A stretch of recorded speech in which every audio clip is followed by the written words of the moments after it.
Sure, I'd be happy to share a real story to illustrate the Islamic philosophy lesson about free will and responsibility. There was once a man named Omar who lived in a small village in Arabia. Omar was known for his honesty and integrity, and he was respected by all who knew him.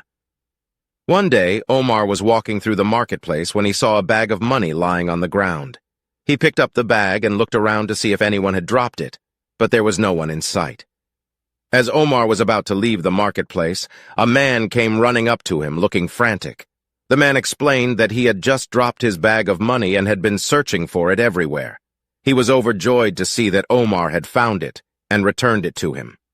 Later that day, Omar was approached by a group of his friends who praised him for his honesty and integrity.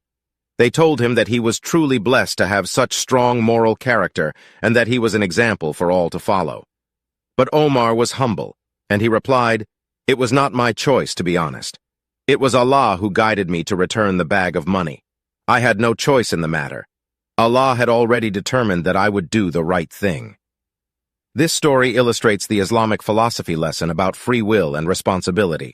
While we have the freedom to make choices, our actions are ultimately subject to Allah's will.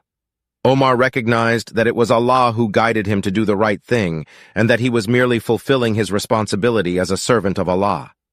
This lesson teaches us that we must take responsibility for our actions and recognize that we are accountable to Allah for our choices.